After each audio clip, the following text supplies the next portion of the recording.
Buenas tardes, compañeros, docente. El día de hoy, junto a mi compañero Benjamín Eliseo Rivera Flores, vamos a enseñarles acerca del proceso ordinario laboral, el análisis que viene de este proceso, sus plazos, las etapas que incardinan el mismo, y también, obviamente, basado en la nueva Ley Procesal del Trabajo, la Ley 29497. Siguiente, por favor.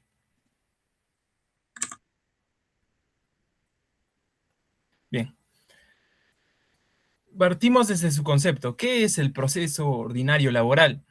Este se equipara con el proceso de conocimiento de la normativa procesal civil y está incardinado en el proceso de cognición o de conocimiento.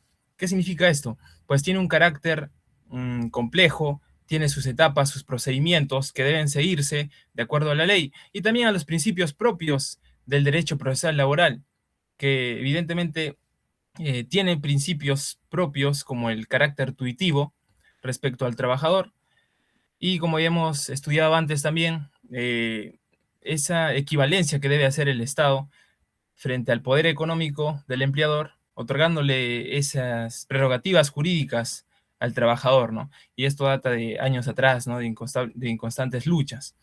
Entonces, así los justiciables, que en este caso cotidianamente van a ser los trabajadores, van a recurrir al órgano jurisdiccional a fin de qué, a fin de resolver un conflicto, a fin de solucionar o acabar con esa vulneración de su derecho. Por eso también el fin de este proceso de cognición o de conocimiento en el que se encapsula el proceso ordinario laboral tiene ese fin, ¿no? De resolver el conflicto jurídico, la controversia. Ahora, la ley referida procesal también nos habla acerca de la competencia. ¿Qué juzgados están en la competencia de conocer este proceso ordinario laboral? Y ahí están los jueces especializados de trabajo. Y evidentemente uno va a recurrir por derechos individuales, también pueden ser plurales o colectivos.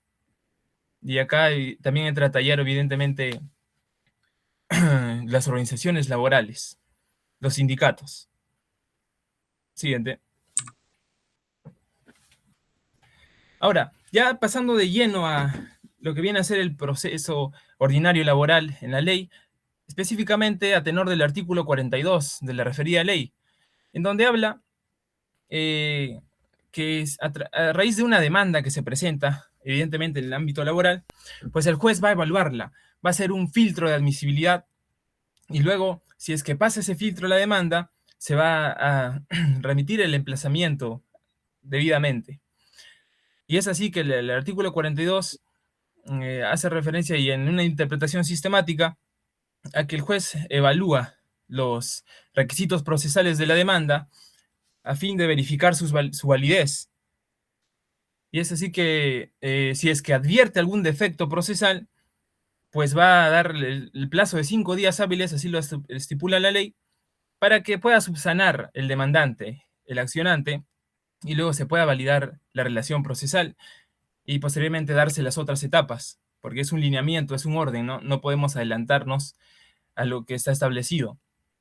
Y luego de eso, de subsanado, cabe aclarar que acá hay dos escenarios. Uno que se haga la subsanación, se efectivice, y otra en la que no. En el caso de que no se realice la subsanación, automáticamente se declara en rebeldía. El accionante entonces se da por concluido el proceso y se archiva el caso. En el caso de que subsane, efectivamente, el juez emite un auto admisorio de la demanda. Y aquí es lo importante y el tema a tratar en esta parte de la exposición grupal, que es la audiencia de conciliación. La conciliación que se da en el ámbito laboral también, no es ajeno a este ámbito, que es una forma de resolución de conflicto. Para evitar todo ese trajín del proceso judicial en la etapa de juzgamiento, los medios probatorios, etc. Entonces, está obligado el juez a llamar a una audiencia de conciliación con las partes. Luego vamos a desarrollar a profundidad y de manera pormenorizada esto. Y luego, posteriormente de fijar la fecha y hora de la audiencia de conciliación, se da el emplazamiento al demandado. Ahora, acá hay algo importante que dista también, se diferencia de la normativa procesal civil. Evidentemente hay que hacer un parangón porque se basa la normativa procesal laboral en la normativa procesal civil. Sin embargo, como ya hemos dicho, tiene sus propios principios y por eso también muchos autores en la doctrina defienden que es autónomo este proceso laboral, este derecho procesal laboral. Ahora, la contestación de la demanda, lo voy a leer textualmente, se rige por un esquema de presentación diferida, pero de confección anticipada. ¿Qué quiere decir esto? Puede sonar confuso, pero es simple. Que el demandado, al recibir el emplazamiento, obviamente está compelido a asistir a la audiencia de conciliación y este va a tener listo su escrito de contestación de la demanda, mas no lo va a presentar en el acto porque tiene que esperar a que la conciliación no haya sido, no haya llegado a un consenso con el demandante. Si no hay un consenso en esta autocomposición que se da entre las partes, entonces ahí recién va a presentar su contestación de la demanda, pero está obligado a traer su contestación de la demanda con los medios probatorios y con los requisitos que da la norma procesal civil y también añade la norma procesal laboral. Siguiente. Ahora pasamos de lleno a la conciliación. La conciliación, bueno, varios autores la han definido y lo que podemos rescatar y resumir es que es un medio de solución de conflicto muy importante en el derecho en general y en este caso en el derecho procesal laboral y está aunado a varios principios como el de celeridad procesal y es de carácter obligatorio. ¿Por qué? Porque se basa en una normativa internacional ya de la Organización Internacional del Trabajo, concretamente en dos.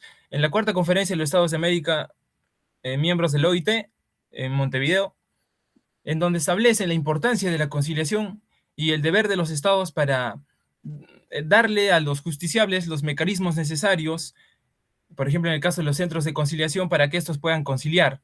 Pero obviamente estamos hablando aquí de otro tipo de conciliación que más adelante vamos a desarrollar. Aunque nos aboca ahora es evidentemente la conciliación dentro del proceso judicial.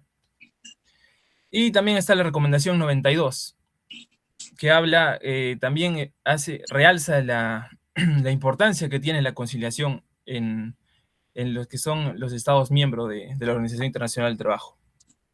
Ahora, el TC también se ha pronunciado en una sentencia del 2005 y trata sobre las características de la conciliación y el rol que ejerce el juez como conciliador. Y son 4 las que mencionan las cardinales. La flexibilidad, porque no se va a someter a ritualismos o a formalidades. La reserva, también porque todo lo que se haya acordado, se haya debatido, negociado en esta audiencia de conciliación, va a quedar ahí de manera discrecional. La rapidez también, en relación en concatenación con el principio de celeridad procesal. Y la decisividad, porque es importante aquí que si se forma un acuerdo conciliatorio, tiene una validez jurídica símil a una sentencia o a un laudo arbitral. Siguiente. Ahora, esto basado en la doctrina, existen tipos de conciliación, la extrajudicial y la judicial. La extrajudicial se subdivide a su vez en dos. La de carácter administrativo, que uno recurre al Ministerio de Trabajo y Promoción del Empleo, donde también ellos como entidad van a dar los mecanismos necesarios para que se pueda efectivizar las conciliaciones. Y la extrajudicial privada, que uno mismo recurre a un centro de conciliación con su contraparte y también se hace todo ese proceso. Existe un conciliador que es un tercero y parcial y también tiene su procedimiento.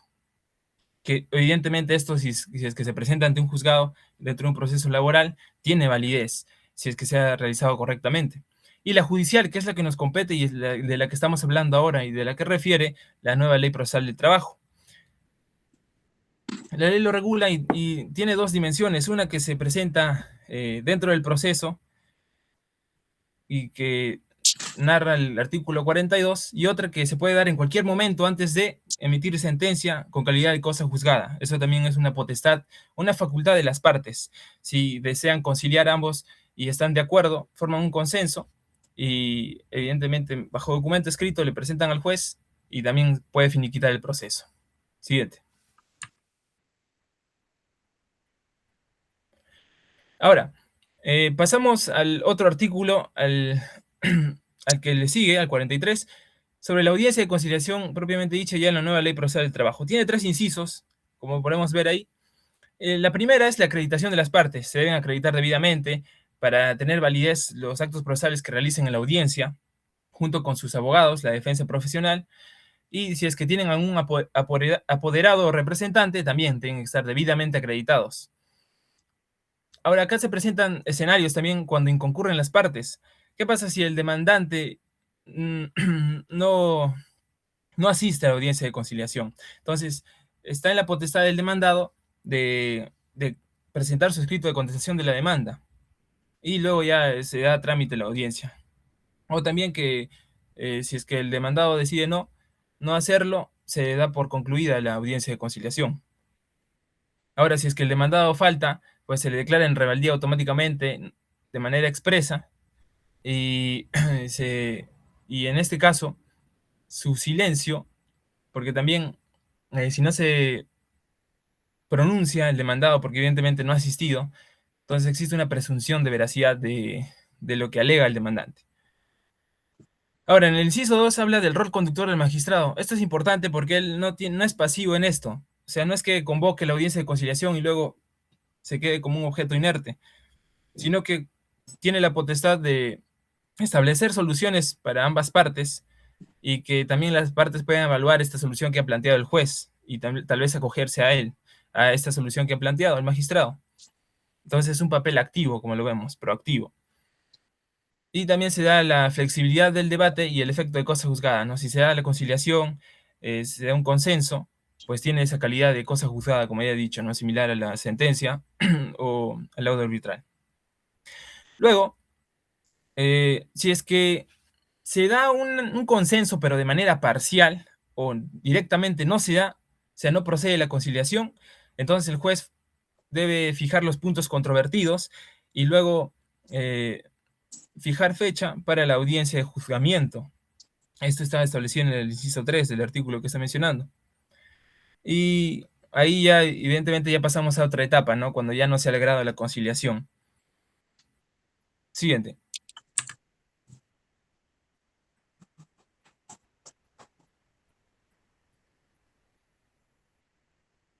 Ah, ya. Siguiente, por favor.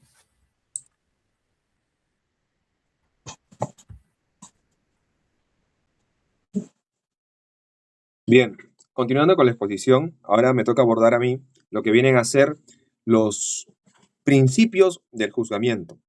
Propiamente, antes de hablar de los principios que rigen al juzgamiento, tenemos que situarnos en qué es el juzgamiento. El juzgamiento va a ser la fase central del proceso en la cual se van a debatir los fundamentos y argumentos que van a devenir en el fallo de la sentencia que finalmente va a reconocer el derecho del demandante.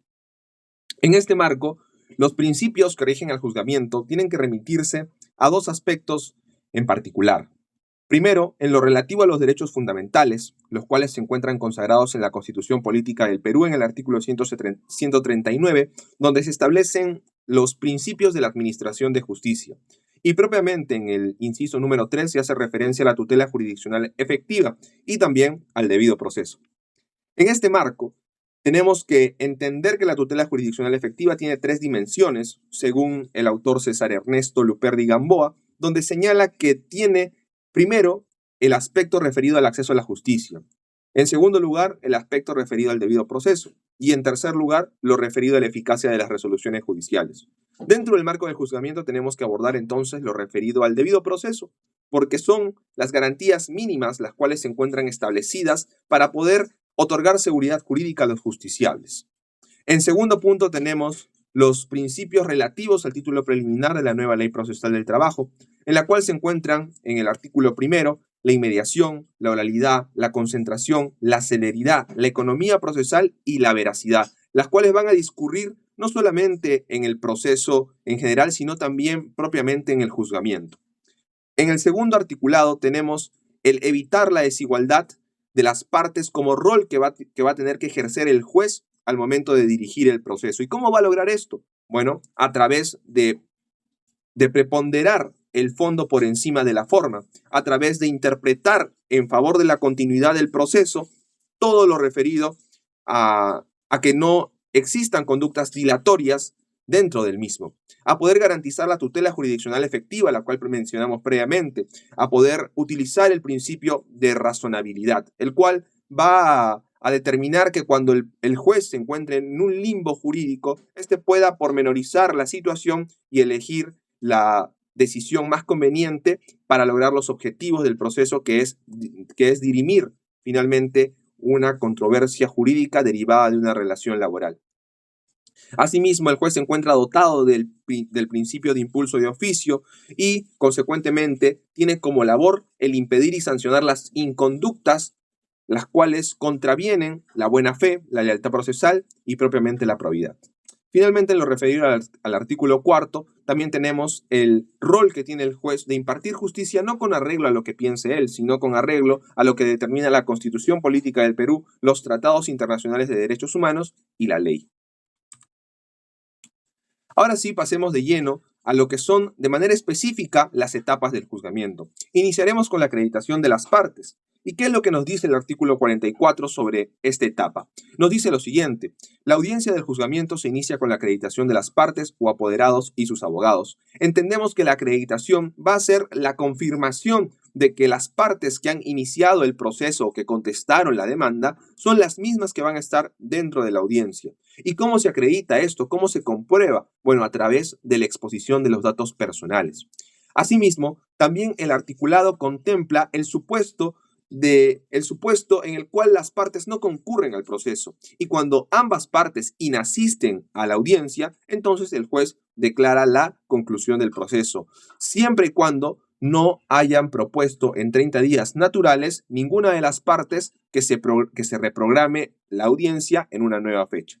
El ejemplo que podemos observar en pantalla nos dilucida cómo se daría esta acreditación al momento del inicio de un proceso. El juez va a solicitar que proceda a acreditarse la parte demandante. Esta lo hace señalando su nombre, su DNI, su número de celular, su dirección. Y asimismo sucede con los demás que estén presentes dentro del proceso. Seguidamente tenemos la confrontación. Esta etapa tiene que distinguirse de lo que vendrían a ser los alegatos de apertura, pues tal y como percibimos de lo que se señala en el artículo 45, dentro del ámbito de la confrontación no existe para el demandante un momento para que éste pueda exponer sus fundamentos de derecho, lo que sí sucede en lo referido a lo que puede llegar a exponer brevemente el demandado. Podemos advertir lo siguiente, cuando se nos señala que la etapa de confrontación de posiciones se inicia con una breve exposición oral de las pretensiones demandadas y de los fundamentos de hecho que las sustentan.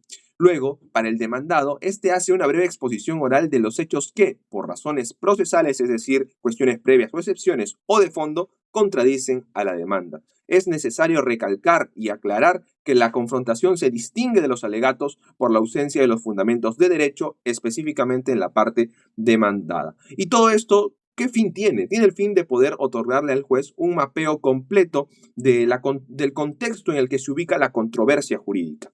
El ejemplo pertinente vendría a ser a que previamente, cuando se señalen las pretensiones demandadas, por ejemplo, un abogado en un proceso de reposición indica lo siguiente: señor juez, con su venia, acudimos nosotros a su judicatura para que pueda amparar nuestro derecho solicitando la reposición laboral por despido incausado y además solicitar el pago de beneficios sociales. ¿Por qué? Porque el demandante laboró de forma ininterrumpida desde tal fecha a tal fecha en la que fue impedido de ingresar a su puesto de trabajo sin mediar una carta de despido. Asimismo, la empresa no realizó el depósito de sus gratificaciones en diciembre del 2025 ni el pago de sus vacaciones truncas.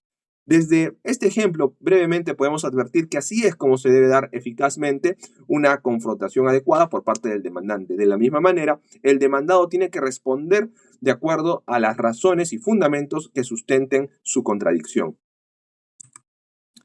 Ahora pasemos a la etapa del juzgamiento denominada como la actuación probatoria, que se encuentra contemplada por el artículo 46. Y previamente a lo que se advierte, tenemos un apartado previo que hace referencia al juzgamiento anticipado, como bien se mencionó previamente, cuando los hechos no sean necesarios de ser probados. Asimismo, existe el pleno jurisdiccional del Distrito Judicial de Tacna, emitido por la Sala Superior, donde se determina en el año 2014 y 2015 que cuando un caso en el cual el demandado entra en rebeldía, entonces también puede proceder al juzgamiento anticipado.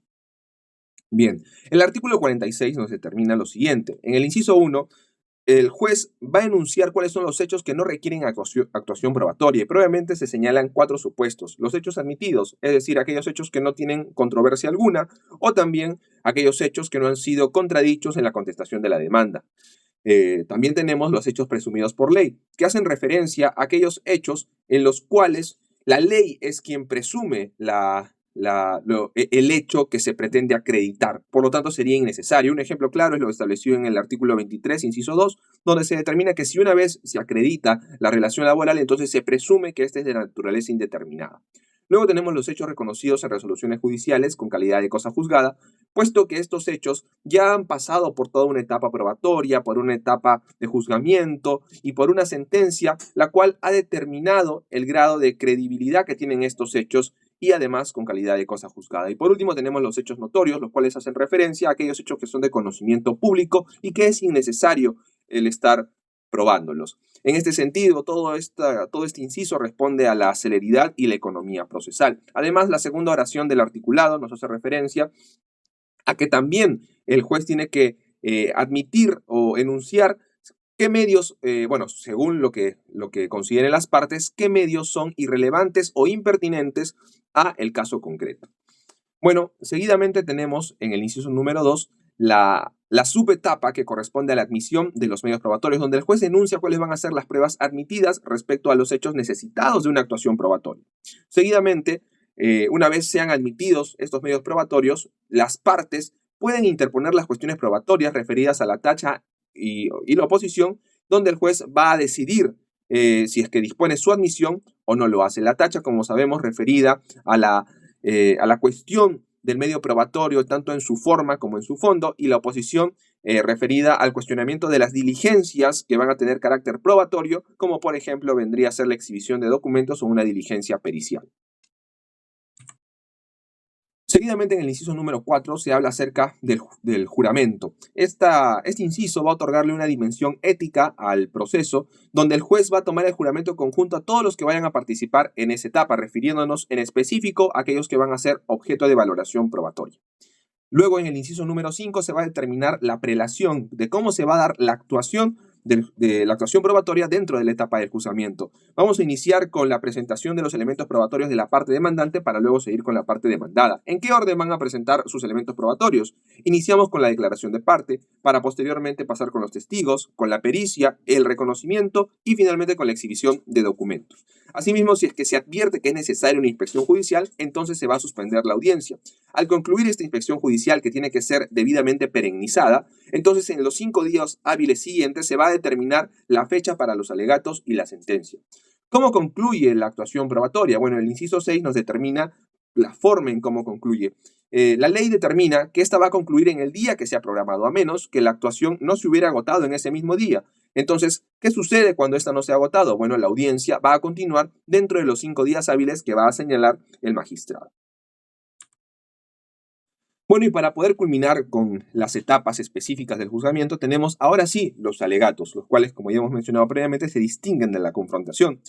Tenemos que remitirnos al artículo 47, donde se señala que finalizada la actuación probatoria, es decir, la etapa previa, los abogados presentan oralmente sus alegatos, es decir, la exposición de los fundamentos, de los argumentos, donde van a dilucidar de qué manera la prueba rendida en juicio va a apoyar a su pretensión según su teoría del caso, que finalmente procura el reconocimiento del derecho amparado por el derecho material.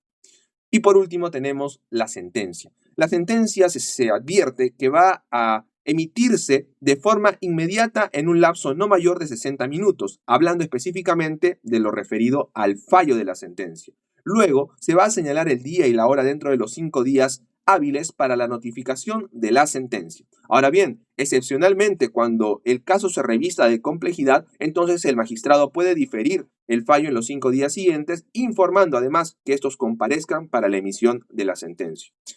Y eso sería todo, doctor, compañeros. Muchas gracias.